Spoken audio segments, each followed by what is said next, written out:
उस समय की बात है जब धृतराष्ट्र दुर्योधन के प्रेम में अंधा हो गया, धर्म अधर्म पाप पुण्य कुछ नहीं देख रहा था। धृतराष्ट्र के एक मंत्री थे जिनका नाम था विदुर जी महाराज। विदुर जी ने कहा, देख भैया तुम यह उचित नहीं कर रहे हो, क्योंकि राजा वह होता है उसकी प्रजा पुत्र के समान होती है। अगर तुम पुत्र और प्रजा में भेदभाव रखोगे तो यह उचित नहीं है। और उस समय धर्मराज युधिष्ठिर जी महाराज छोटा बड़ा जो भी होता उसी से राम राम करने लगते। सभी के मन में यह भाव बन गया हमारा राजा युधिष्ठिर बने, इसलिए सबकी यही पुकार है और अब आपको धर्मराज युधिष्ठिर को राजा बनाना चाहिए। और तब तक जैसी गुप्त मंत्रणा कर रहे थे तभी तक दुर्योधन आ गया। दुर्योधन ने कहा, जिस थाली में खाता है उसी थाली में छेद करता है, दंड तो तुझे कारागृह में बंद कर देना चाहिए, लेकिन तू हमारा काका है इसलिए तुझे भगा देना चाहिए यहां से। विदुर जी ने क्या, तुम मुझे क्या भगाओगे, हम तुम्हारे राजपाट को छोड़कर जा रहे हैं। बस जिस दिन से विदुर जी ने छोड़ के गए उसी दिन से सबकी आयु कम हो गई।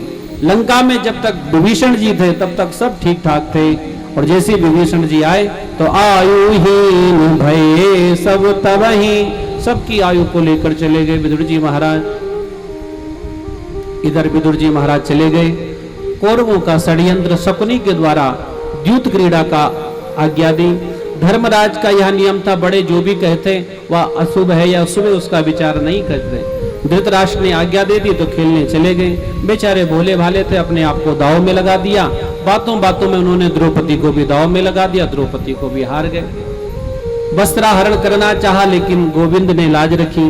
जाको राखे साइया मार सके ना कोई, बाल न बांको कर सके जो जग बैरी। भगवान ने वस्त्राव धारण किया, द्रौपदी की लाज बचाई। गंधारी ने अपने पति को कभी नहीं डांटा, आज उसने बहुत डांटा।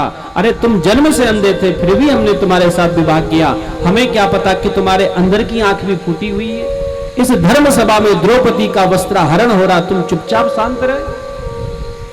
उसी समय धृतराष्ट्र ने कहा, जो ये हारे हुए हैं ये सब का सब इन्हें वापस दे दिया जाता है, दासत्व से मुक्त करते हैं।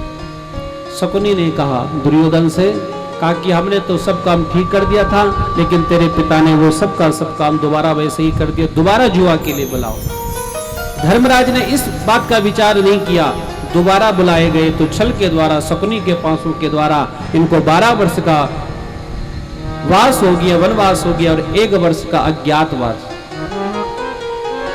दुर्योधन ने ऐसा प्रयास किया कि तब तक हम अपना प्रजा में शासन बना देंगे, हम ही राजा बनेंगे। 1 वर्ष का अज्ञातवास हुआ था कि अगर कोई ढूंढ कर पकड़ा गया उसमें तो दोबारा फिर 12 वर्ष का वनवास हो गया, दोबारा ढूंढ लेंगे, दोबारा इनको जंगल में ही मार देंगे।